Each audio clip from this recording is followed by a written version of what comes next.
hard to remember the time when I first saw those Hunt the Truth trailers for Halo 5.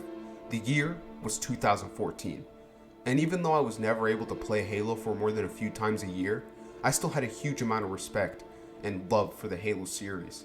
I considered Master Chief to be awesome and one of my favorites. So when my cousin first showed me a trailer of the Master Chief being defeated on the floor with a new Spartan standing over him, I was just beyond interested. With every trailer that I would watch, I would become more hyped. Who would win this fight? Master Chief or this new Spartan Locke? I would play with my toys pretending that I had Master Chief and Locke in my hands. And honestly, I can't tell you what I was thinking or what I believed back then because it was so long ago. But I do remember being just beyond excited. However, as hyped as I was, I knew my parents would not get me the game. And I sort of already accepted that. I don't remember coming to a crisis when realizing that I would not be able to play this game. I think that what I was most interested in was who would come out victorious. So when the game came out, I didn't even know it came out. And then a few months later, I met up with my cousin for the holidays, and I don't remember my impressions of the game at all. I do remember saying something about the Master Chief and Locke fight only being a cutscene, but that's about all I remember. So, for the next 3 years, I would go on and off about asking my parents if I could buy the game.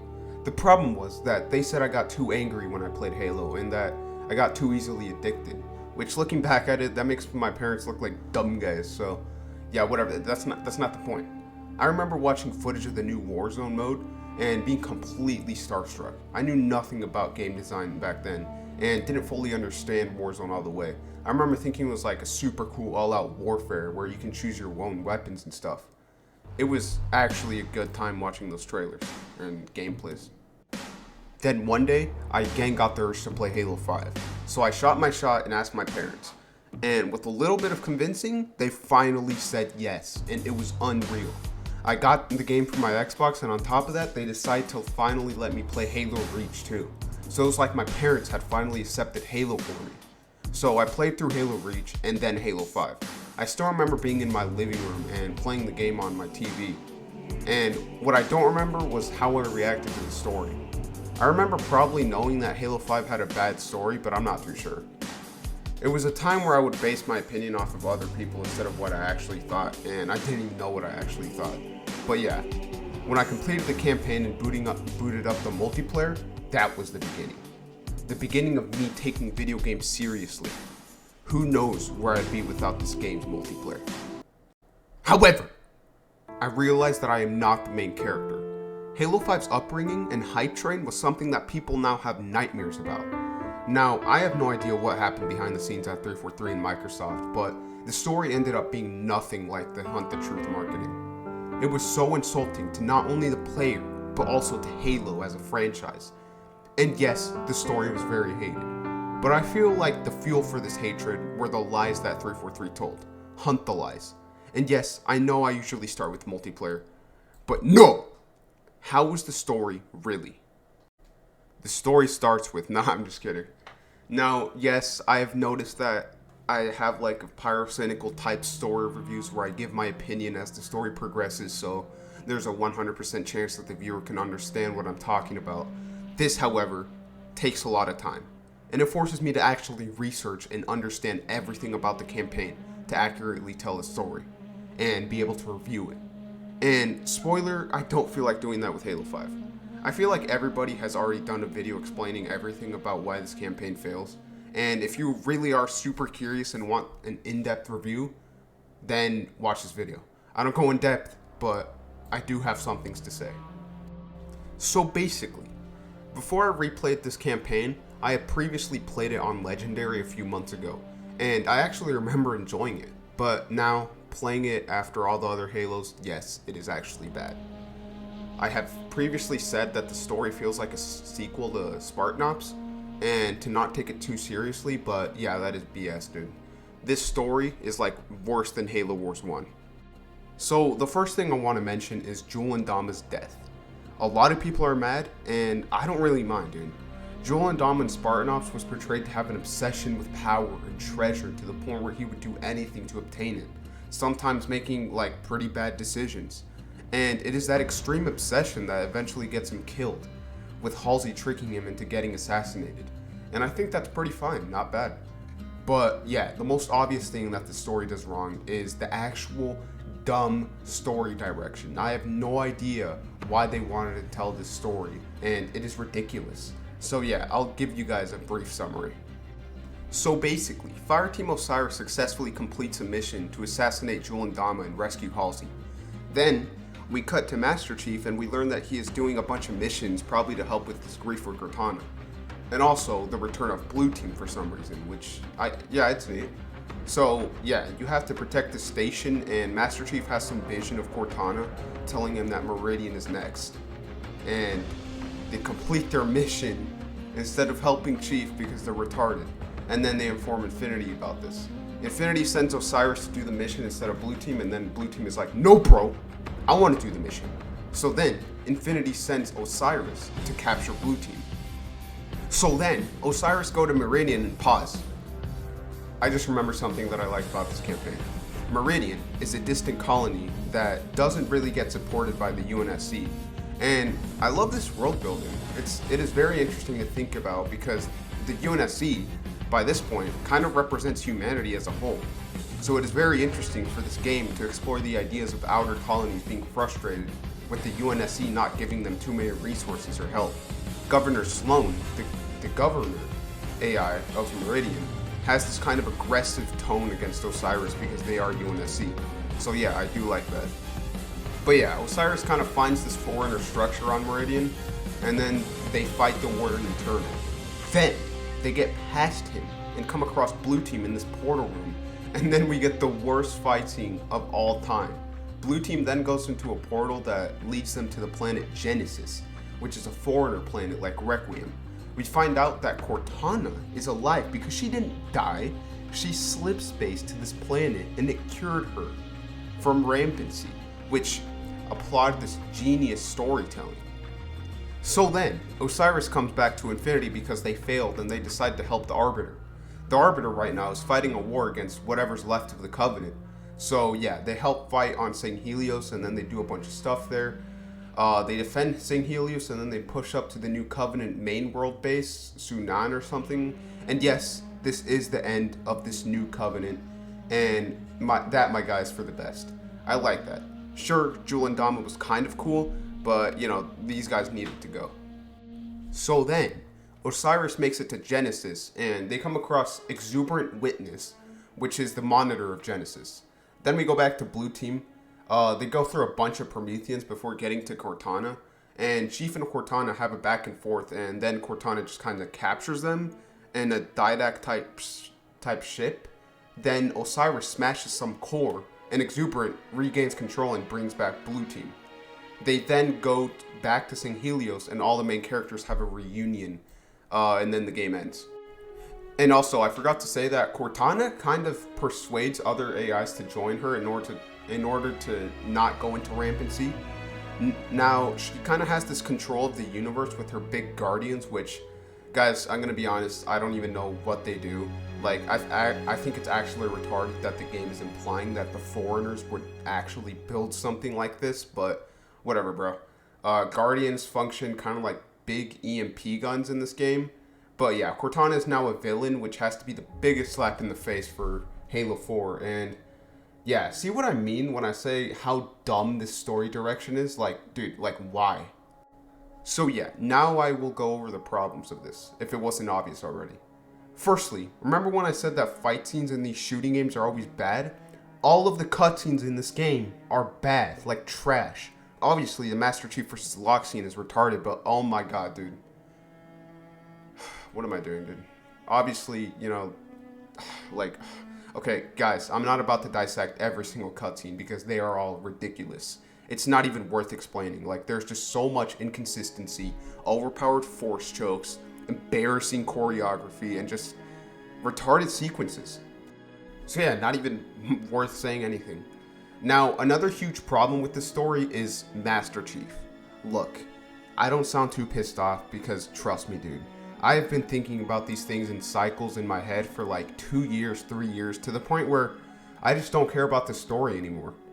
But yeah, the problem with Master Chief in this game is that he just, I don't know, man. He talks a decent amount, but doesn't really show much personality, like, at all.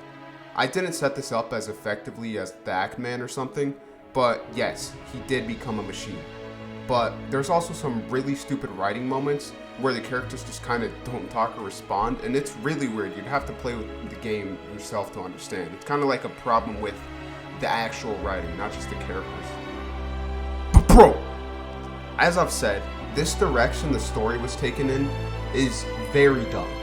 But they did have an opportunity with Chief and how he would react to Cortana coming back, even if she did turn out to be evil.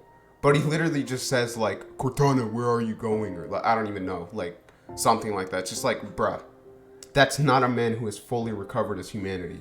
But yeah, can't be too pissed because it looks like Infinite is returning to Halo 4's character arc and will kind of continue it. So yeah, I mean, that's what I'm telling you, dude. I just don't care about Halo 5's story anymore.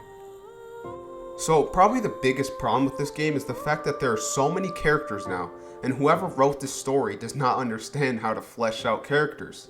In this story, we get introduced to Vale, Takana, Locke, Fred, Linda, Kelly, Warden, probably more than I can't remember. The problem with these characters, on top of being in a bad story, are not fleshed out. And they are main characters, dude. And so yeah, let me give you an example. The infamous line of Vale talking about how she learned saying Healy language. She was apparently like stuck in a spaceship one time and decided to learn the language. Now you might be thinking, okay, we just learned more about her. That is characterization. But no, let me tell you what good characterization is. All these characters say facts about the situation or themselves.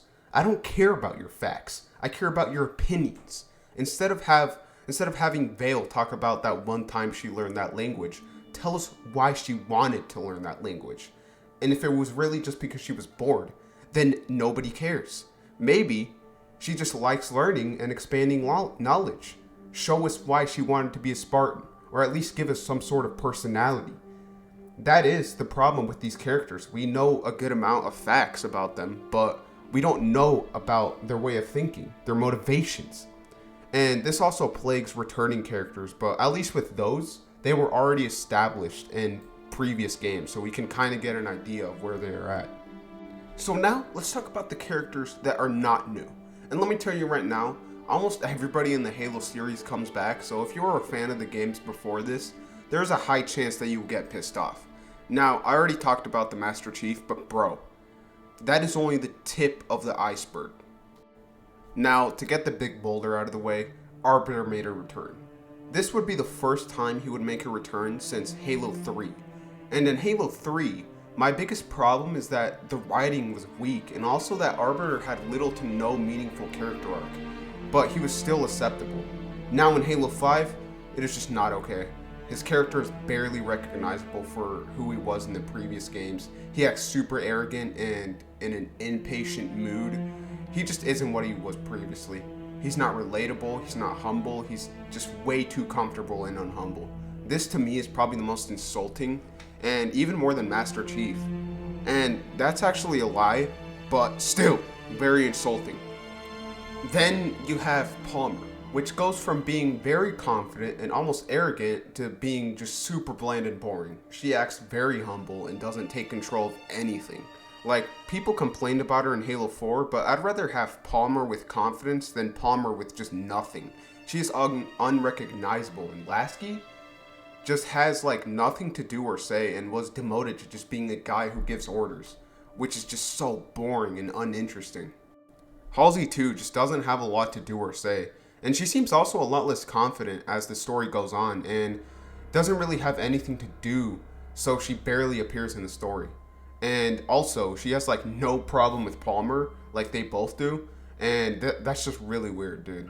And Cortana, which is just so insulting. She is now a villain and not like anything she was in the other games. I really hope this isn't the real Cortana because unlike other returning characters, Cortana actually has a major direction that her character was taken in. And if this is actually real, it would almost ruin her character. But yeah, basically the only good characters, or I should say acceptable characters, are Buck, who actually has some good lines every now and then, and actually does reflect on his ODST days. exuberant, which doesn't really stand out, but at least she has a personality. And Roland, who actually keeps his character from Halo 4. And Roland really stands out as like actually not garbage, but it is also weird because some interactions that he has just stem from super bad writing on the other characters. But yeah, and then also I enjoyed Governor Sloan. That was a good character.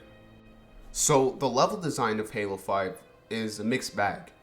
The game has squad mechanic, which in my experience playing on Legendary was kind of cool, but yeah, I can see why nobody likes it.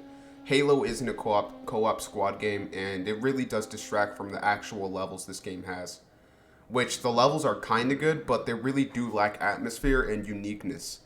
There are some decent levels, but there are some really bland levels, dude. The enemy design is a huge improvement from Halo 4 though. The Prometheans now have much better roles and are not a pain to fight. The Covenant is also better, but not anything special. I think the worst part of this campaign is how it forces you into playing it like a cover shooter. There aren't too many ways to creatively tackle each situation, and all the shootouts usually play out the same. This is because of the one-hit melee kills, which are dumb, and also tracking rounds, which are super dumb.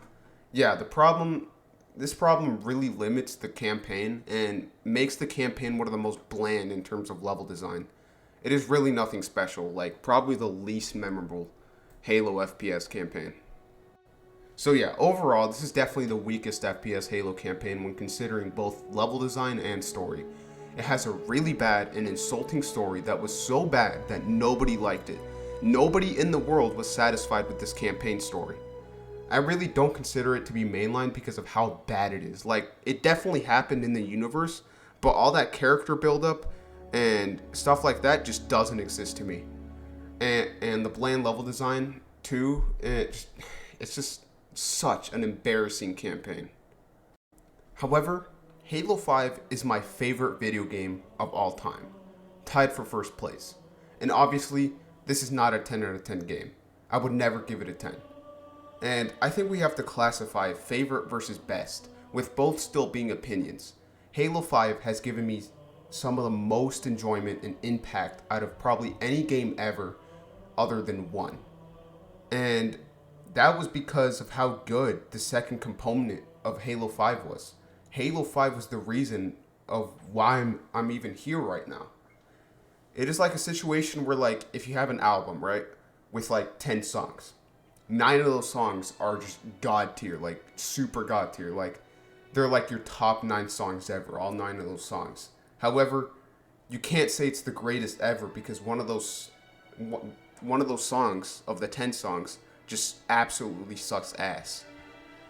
I don't know if it's complicated, but guys, this doesn't ruin my credibility. Of course, if I give a game a 10, it's going to be one of my favorites ever. But for me, it just goes to show how good Halo 5's multiplayer really is. Now, I have no idea what the first time I played Halo 5's multiplayer was. Like, especially looking at it now, I have no idea what motivated me to keep playing. But I remember one thing about Halo 5 that really stuck with me was how good I felt when I would get top of the leaderboard in a match. I would feel like all of my skill and decisions were rewarded, and with the game being so intense, it would give me some of my most rewarding feelings like ever. Also, some of the hardest rages ever. And I guess I was competitive, but I really think that the game being as fair and challenging as it was really pushed me to keep playing and getting better at the game. I remember every weekend when I was allowed to play video games, I would want to get at least one first place in a Halo 5 match. And that wasn't because of any syndrome or OCD. It had to do with how well made the game was and how much I felt I needed to play it. I was considering to become a pro Halo player at one point because of this game. It is just that special. However, the multiplayer didn't just appeal to me. This is one of the most beloved multiplayer experiences I have ever seen. Anyone who actually accepted the mechanics will tell you that this is one of the greatest multiplayers ever. The only thing that people hate are the competitive focus of this game and the movement, which are both pretty much just preference. But there is a reason this game has had a stable multiplayer count for the past 6 years. And while people will tell you why this multiplayer is good, I'm here to tell you why it's the best ever.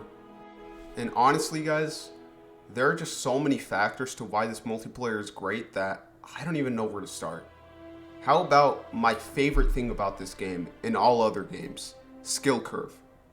Now, a skill curve is something very important that I have talked about before, but I've never truly explained the art of a skill curve. A great skill curve is one where the player always feels like they can get better, and when they do get better, it is extremely satisfying. There are games like MOBAs where it just feels like you can't get any better, and that is bad.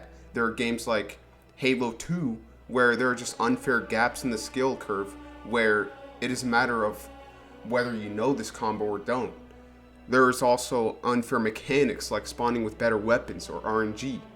Halo 5 has what I consider to be the best multiplayer skill curve out there. Now, there's a lot more that goes into this than you think. Halo 5 does have no limit, fair starts, no RNG, and any significant skill gaps. However, this is true for a good amount of games. So, what makes this skill curve so addictive? Well, I think it comes down to 3 categories. The first being the movement. Now, Halo 5's movement is hands down the best advanced movement system I have ever seen. And yes, I've played Titanfall. The biggest strength of this movement is how much control you have of your Spartan. It is also momentum based, so there are a lot of things and room to get creative. There's just so much you can pull off that it is unreal, and it is precise too. Now, I want to go over how many options you have. Of course, you got the classic Halo stuff like crouch jumping and geometry jumping, where you can get momentum off the map. You also have Spartan abilities, which are all great. Now, off of normal movement, you have thrust, jump, move, and crouch, which seems fine, but the real butter of this is that the abilities can be combined. This opens up a lot of possibilities. However, that doesn't even scratch the surface because the use of one of these abilities opens up a selection of even more abilities. Let's start with jumping. When you jump to a high ledge, you now have the option to clamber. Now, jumping is essentially like getting you airborne, obviously. However, once you are airborne, you can now stabilize, which are jets that keep you in the air until they run out. Of course, being momentum based, if you are coming down at a high velocity, the stabilizers will only slow you down from falling. Very interesting. Also, when you are airborne, you have the option to ground pound, which not only stabilizes you, it also directs your fall. See how many possibilities you've opened up just by jumping. Now, moving. Now yes, moving does sound super cheap, so what I meant to say was sprinting. While sprinting, you now have more options. You can melee while sprinting to Spartan charge, which acts as a powerful thrust forwards. You also have the option to slide, which allows you to either avoid fire or gain a small burst of speed. Notice how many possibilities there are now. And actually, there are not just options, but also combinations. Now, the combinations are probably my favorite part about this game's movement. And you can really get creative with how you combine the abilities. Now, there are so many that it is almost not worth talking about, but I'll go over some of my favorites. The first is actually really simple, but something that I can actually use, that I always use. The crouch clamber, as I call it. Basically, when you crouch, your feet move up, and that is what the engine registers to find you on the map. So you will be able to hit the clamber even if you are lower than normally. You can also combine this with stabilize, which actually does move you up a little bit more. The next is spring jumping, which is actually super hard to pull off, but it gets you the highest off the ground. Then my favorite, thrust slide. This is probably the most creative and the most interesting because of how it highlights your ability in Halo 5. You basically sprint and then thrust yourself into a slide, which gets you super far. You can also jump at the end. This can get you far, and it is just so satisfying to pull off. But yeah, there are more, but those are some of my favorites, and it shows just how good Halo 5's movement is. Now, the next and last thing I want to talk about with this movement is combining the Spartan abilities with the sandbox. Now, there are so many weapons that have some sort of physics influence, but I'll go over some of the most important ones. So the first and most obvious is grenade jumping. This has been a staple of Halo since like the first game, and yes, it does work here. It gets you some pretty good airtime in comparison to just jumping. And my favorite, hammer jumping, especially when combined with stabilizers. If you swing the hammer downwards after jumping, you will get massive airtime. And also explosives, which boost you, but they take off like 80% of your health. Also speed boosts, which I forgot to talk about, but yeah. The movement is just so dynamic with all the combinations with not only the abilities, but the sandbox too. Now, moving on from movement, we move to my other favorite part of the game, the aiming and shooting. Now, before we get into this, I want to mention that because of all the options everybody has with the movement, being able to shoot your opponent will be harder. Because of this, Halo 5 does have some more generous bullet magnetism, but this does balance out really well. So yeah, let's get into it. The first thing I really want to say is that Halo 5 is very rewarding to the player when the player does well. Getting headshots in this game is just so satisfying, which leads me into my first point, precision weapons. The precision weapons in Halo 5 are the best out of any game's multiplayer. The light rifles, the carbines, the magnums, the DMRs, and the battle rifles are all so balanced and just so focused and unique in this sandbox. But the real crown jewel that I want to talk about is, of course, the Magnum. The Magnum in this game is my favorite weapon in any game ever. It is the most satisfying and consistent weapon I've ever seen, and I just love it. Anything you do with this thing is both guaranteed and also your fault. So you always feel good about yourself when you hit that holy perfect kill, which the perfect kill in this game is also my favorite medal ever. A perfect kill is when you kill somebody with the precision weapon in the least amount of shots as possible. Also, the target has to have full health. With everything, with the movement and the competitiveness of Halo 5, hitting these kills is just the best feeling ever, dude. There's nothing like it. Now, to explain why, in Halo, there's a shield and then there's the health, which when you have no shield, you die in one headshot. The headshot multiplier only being in effect when you have no shields. This is the dynamic that really does draw me to not only this game, but all the other Halo games, because it just adds another layer of strategy. But yeah, this also makes the headshots more satisfying and hard to do in Halo 5. And yes, this being the most consistent shooting and aiming in a Halo game, it works wonders. Halo 5's aiming is, in my opinion, the most reliable and consistent. You have complete control of the crosshair, and it makes the skill curve more real. So getting those precision kills is always because of what you did. You, of course, always have the other weapons like the automatics and the power weapons and the snipers, and all these work really well too. Maintaining aim, dude, that's always rewarding, and that's part of the skill gap of Halo in comparison to something like Call of Duty. But that is what I'm talking about, dude. Maintaining aim in Halo 5 is the most satisfying and skillful thing in this game. It is about focus and composure and being able to outplay your target with the movement, and it just makes it so good. The extra factor of being able to at any time switch directions and to be able to change the outcome of the firefight is just so awesome. Something that is almost exclusive to Halo 5, but still punishing the player for not having good position, so it isn't just a free card. These moments where the outcome of the game comes down to a split second of whether you are able to hit the last headshot or not are just so awesome and give the competitive thrill that I love so much, and is something that you don't really find anywhere else. Now, the last main component of the skill curve is kind of a tying everything together type thing, control. And that goes to mixing everything up and also map control. Stuff like decision making and plays that can change the outcome of the situation. And this really ties up Halo 5's skill curve altogether. So yeah, the first obvious thing is map control. Being able to navigate the map effectively to have the natural advantages over your enemies. This is super complex, but basically if you are exposed on low ground with 30 angles on you, that is bad map positioning. But if you are rotating safely with only 4 angles on you, that is some good positioning.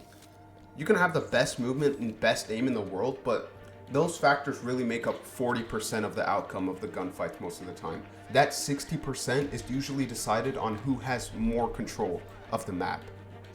So yes, The main skill curve of Halo 5 has to do with those three components: movement, aiming, and control. Learning how to move your Spartan to be able to effectively get to where you want to go, as well as being able to strafe and evade gunfire to turn the tide in the gunfight. Being able to keep composure and focus, not only while aiming, but in everything you do. Being able to stay on top of the action and have full control of both the map and your decisions. And everything that I just said, having so many branches and factors that really go in for a super complete experience, as well as having the obvious fair starts, no RNG, no exploitive mechanics, no dumb stuff. Halo 5 skill curve is truly the best ever. So actually, there is more stuff when it comes to not only the skill curve, but the gameplay too.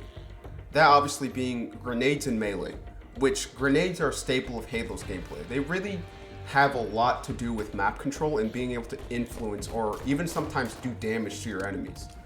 They really are very important to the gameplay. And melee now having two more options with ground pound and Spartan charge. Melees are fair and important, with it being high damage to really put a focus on control instead of just having Fortnite type jumping shotgun battles. And Spartan charge and ground pound having more to do with the movement for me, but if you want to do damage, they are very risky to pull off. But yeah, these elements really just add to the gameplay of Halo 5. Also, before I move on, I want to talk about aiming down sights, which yes, it does apparently give an accuracy boost to every gun, but guys, it isn't that extreme, right? Assault rifles aren't over here lasering Magnum players. I really think that this mechanic comes down to just looking cool and just adds another layer of skill because of the D-scope mechanic, which is just awesome. And snipers do have lens flare, which is actually unnecessary. It completely fricks the snipers on big maps. But yeah, aiming down sights isn't that big of a deal. And honestly, with Infinite's change to this mechanic, it ends up coming down to the fact that Infinite just has zoom in feature and Halo 5 has actual unique animations. But yeah, aiming down sights is good. So yes, now that I have explained why fundamentally this is the best multiplayer shooter out there, it is time to talk about the other stuff, the maps. Now, the maps in this game, from a pure competitive geometric standpoint, are all, for the most part, good. Even some of the Forge maps, which can feel a bit overused, are still of quality. The real problem with these maps is looking at them from a Halo fan type standpoint. When you think of Halo maps, you think of iconic, atmospheric, and just settings that scream Halo. Stuff like Guardian, Blood Gulch, Spire, Zanzibar. Nobody thinks of Plaza when they are asked to name a Halo map, dude. And that is the problem. These maps are not too impressive when it comes to being memorable, atmospheric, setting driven, and stuff like that. And they did add some pretty good maps like Tyrant later down the line, but they were never truly used in matchmaking. For my money, I would say that my enjoyment really comes down to the gameplay and map design, but I think the maps could have been better aesthetically, but they're still kind of good. Also, there was a big reliance on Forge maps in this game, and that is kind of dumb, but acceptable.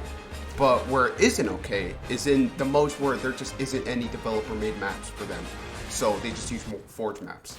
And this really hit Big Team Battle, which I will say was messed up in Halo 5. There are no actual developer-made maps in Big Team Battle, which is like one of the most popular Halo modes ever, dude. That is because of the focus on the new big mode, Warzone. And I'll talk about that more later, but I actually do want to give props. While they did recycle the bases, the Warzone maps are actually really good, dude. I really like Raid on Apex 7 and Battle of Noctis. Anyway, now it is time to talk about another great thing about Halo 5, the sandbox. This is hands down the most variety in a Halo sandbox ever. In terms of multiplayer though, most of the wrecks aren't even in campaign. But wait! I can hear you guys calling me a hypocrite because of what I said about redundancy. And let me say that all the wrecks have a significant change that separates them from the base weapon. And the sandbox of the game really only affects specific matches, so having more options for the sandbox on a specific match would be called variety. In Call of Duty, you can just have any weapon on any match. But in Halo, all the weapons are the same for everybody. So shut your mouth, kid. So first, I want to talk about the rec weapons. These are just awesome. Every base power weapon has a creative rec variant, which rec means like requisition, and there are of course weapon variants that were made for Warzone, but they really shine as tools for the sandbox. I obviously can't go over everyone, but there are some really cool ones, dude, like the Pro Pipe, the Scale of Sorept, I think it's pronounced, or the Blaze of Glory. All these guns just add so much and are a blast to use. Of course, some variants are just way more creative than others, but even the less inspired variants still stand out. So yes, judging Halo 5 Sandbox, I will say that it is one of the best. It has about everything for every playstyle or possibility. It probably isn't as focused as some of the other games, but I think the variety is just unmatched. Every box is filled, and that obviously works very well for multiplayer. There are also mythic weapons that I forgot to mention, and these are cool because they also affect the player. It's stuff like this that really blows away the limits of the possibilities. But in the campaign, the sandbox is kind of mediocre.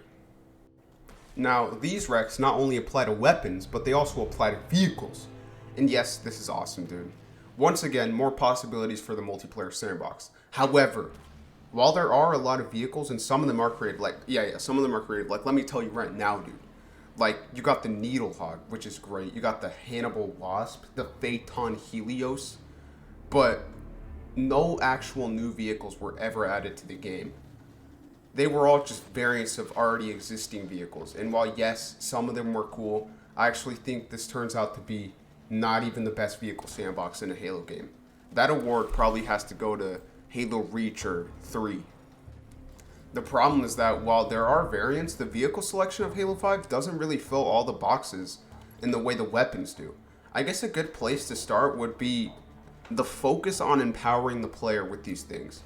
And as in, I think the only cooperative vehicles are the tanks, wraiths, warthogs, and the mongoose. Which, bro, there are no co-op air vehicles. The Wasp is unanimously agreed to be the weakest UNSC air vehicle in Halo. Having the Falcon would have just been super good, dude. In Halo 3, you have that big Warthog that can carry like 5 kids. It's just like, they have like 50 vehicles, but they don't have that much variety. And then you have grenades and power-ups, which we'll start with power-ups. Yes, these do their job, and I think they're cool. Speed boost, overshield, camo, and damage boost. And they have cool animations when you put them on. Maybe they could have been more creative, but they get the job done for what they are. I also have a slight problem with how their power levels are managed, as instead of increasing their power, they just increase their durability. It also, inline, gets rid of overcharged overshield stages, which is, dumb, but whatever. Then we have grenades, which, to be honest, since Halo 3, it has been weird that they haven't experimented with grenades a lot more, dude. Here they have the plasma and frag while replacing whatever the Foreigner grenade in Halo 4 was, I can't remember the name, with the Splinter grenade, which acts like a trap grenade. And it is cool. Really the only grenades you need for Halo's pure gameplay is the plasma grenade and frag grenade. So anything on top of that, they would just be for variety in the sandbox and more possibilities. And the Splinter grenade is cool, but I think they could have done a lot more, dude. Now, the game mode variety of this game is actually really good, dude. There are almost all of the previous game modes from the last games, other than, of course, like Invasion and Dominion. There are also some new additions, with the biggest one being Warzone, but we'll talk about that later. Through custom games, people have the tools to make almost any game mode they can think of. The real problem is the playlist rotation for matchmaking. Halo 5 has a system where the only constant game modes are the most popular, like Super Fiesta, Slayer, Big Team Battle, Infection, and all the good ones. But the dumb thing is that all the other game modes that didn't have high enough numbers or something like that got demoted to being temporary playlists, which is dumb. Stuff like Action Sack, Head to Head, Griffball, and recently even Free For All are now just temporary game modes that come around like every few months, and that is dumb, dude. Especially since some of the playlists that are listed instead are sometimes like community slayer or foreigner slayer and just lazy game mode variants that don't deserve to be in matchmaking, just delaying the actual good game modes from coming around. But yeah, that is my only problem. There are really no limits when it comes to the variety in this game because you can just get these hooked up to custom games, you know. So the progression in this game is a big topic. So I'll start first with the basics. Basically, if you complete a match-made game, you get XP, which increases your level, and rec points, which you can use to buy things. Now, this is the first problem with the system. Unless it is a match-made multiplayer game, you get nothing to progress. So custom games, Forge, and even campaign don't give you anything, other than maybe commendations sometimes. But the campaign sucks, so not too big of a deal. The real problem is why I was so passionate about the playlist rotation. You can play free-for-all or griftball at any time with custom games, but the problem is that you don't get any XP or rec points. But yeah, even though it's dumb, it actually kind of makes sense. So the actual butter of this is the rec system. Rec points are spent on packs, which only guarantee rarities of what you will get, unless you get the $100,000 rec packs, which actually guarantee you items. But dude, the absolute randomness of this progression system just deflates any sense of self-accomplishment. I remember I logged onto my alternate account, Jujon7, and I got the Fotis helmet on like my first gold pack. And that is just insulting, dude. There are some armors that can be obtained with rewards, but some of them just take no skill. Like freaking one, you just have to watch Nightfall, which is like, what? And you know, the other one is Achilles, which it is just ridiculous what you have to do to get that thing. Now, of course, the other things that you can get in these packs are Rex, specifically for Warzone, which I think is whatever. It is obvious that a player that puts more time into the game will have more stuff, and the rec system, I want to say it's fine, but you know, it's obviously dumb for having loot boxes, but you know, it doesn't affect the game, okay? So now we go into the biggest game mode in Halo history, Warzone. Now, Warzone was such a big deal that it was able to spawn like a bunch of variants of itself, like its own category in multiplayer. Stuff like Warzone Turbo, Warzone Firefight, Warzone Assault. I'll only talk about Warzone Firefight because like it's the biggest expansion. But yeah, Warzone is basically like the centerpiece of Halo 5 because it clearly had an influence on the progression. The rec system, where you get recs for Warzone. But yeah, this is a really good game mode, and let me explain why. Warzone was the first game mode in Halo to feature both PvP and PvE, and that is just nothing but awesome, dude. I guess you did have Halo Reach Firefight where you could spawn as an elite, but that is obviously nothing compared to this, dude. It is a very big and somewhat complex game mode, but it is a blast to play, dude. Basically, it is a 12v12 with teams winning by getting 1,000 points. You can get points by capturing bases, killing your enemy bosses, and just doing good, you know? If you cap all 3 bases, you have the opportunity to end the match by destroying the enemy core.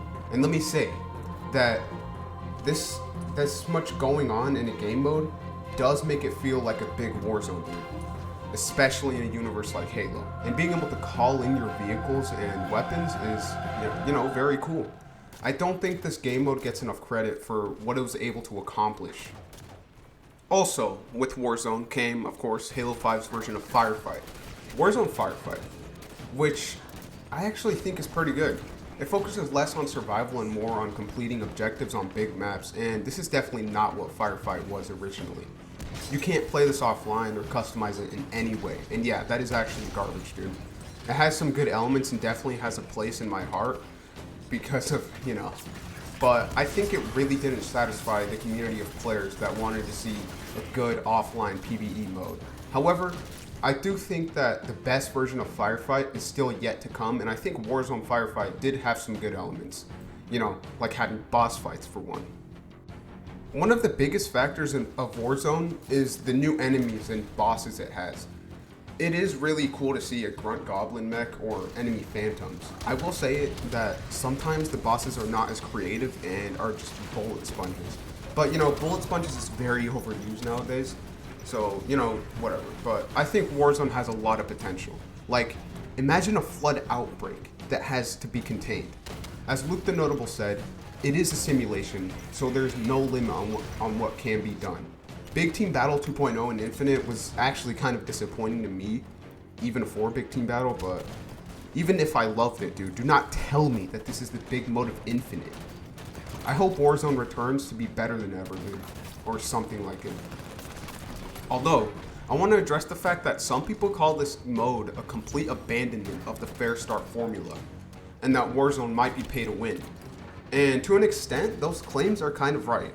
But then again, you have to do work to be able to access those better recs, and everybody has some of everything, you know.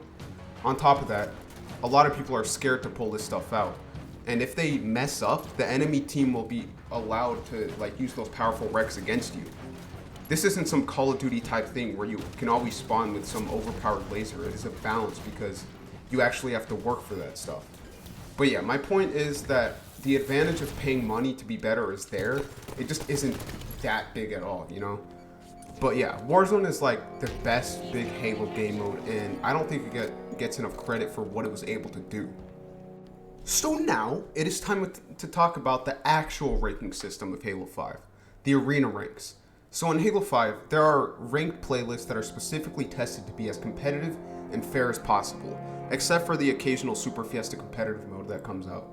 But yeah, the ranks in these playlists go like this: Bronze, Silver, Gold, Platinum, which is where you get respected, Diamond, and Onyx, and which the top 200 Onyx ranks will be labeled as Champion.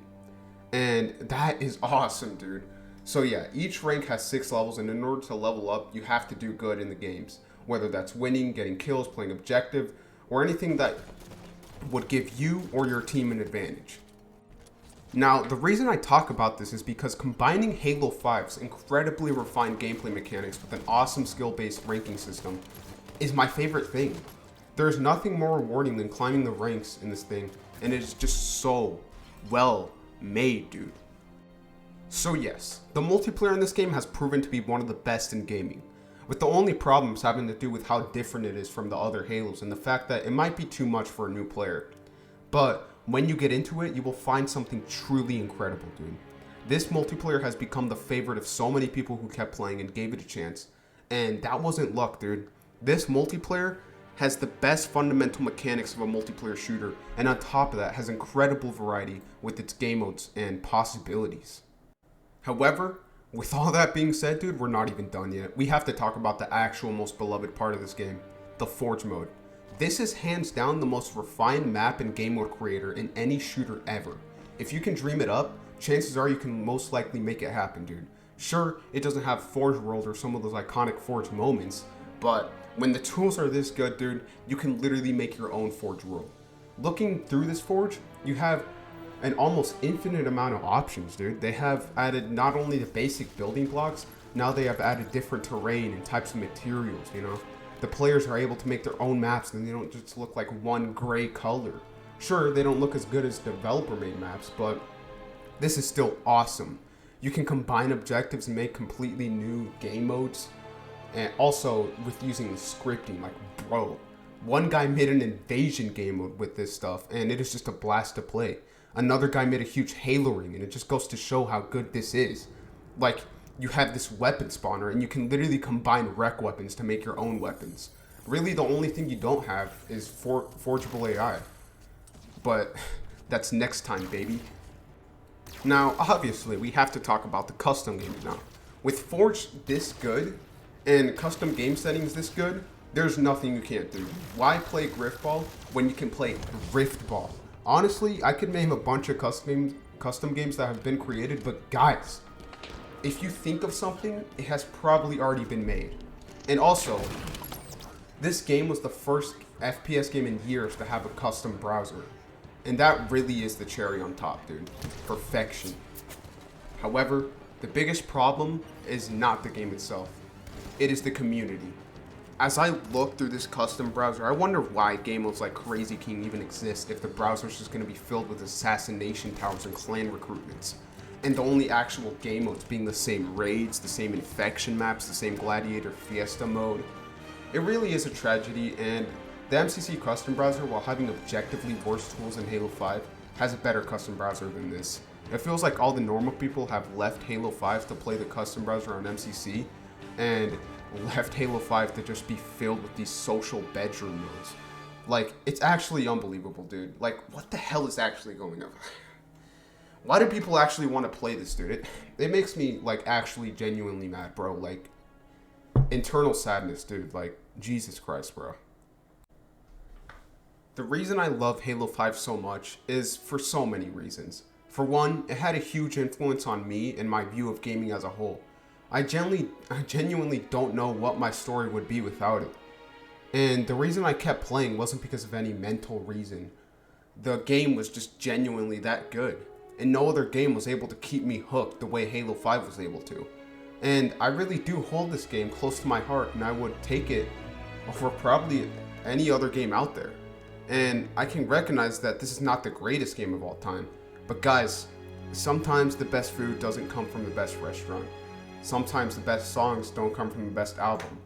And sometimes the best multiplayer doesn't come from the best game. The reason Halo 5's multiplayer is fundamentally perfect is because of so many different reasons. The super precise and fair damage and health, the super smooth and rewarding aiming, the balanced and perfect skill curve, the sense of accomplishment and progression, the extremely good variety in everything about the game, the tools that allow for infinite possibilities, the movement and control of everything, the accurate and rewarding ranking system, the super well made and thought out multiplayer that keeps proving to be perfect. And every time a new game gets revealed and the gameplay comes out, I find myself noticing some things that they might have gotten wrong. And every time I come back to Halo 5, I always end up remembering what a multiplayer should strive to do. I give Halo 5 an 8 out of 10. And something that I wrongly used to think was a tragedy, but now to be a blessing, is the fact that I may never find a game as good to me as Halo 5. But only time has the answers. Thank you guys for watching, and happy 20th anniversary to the best video game franchise ever, Halo.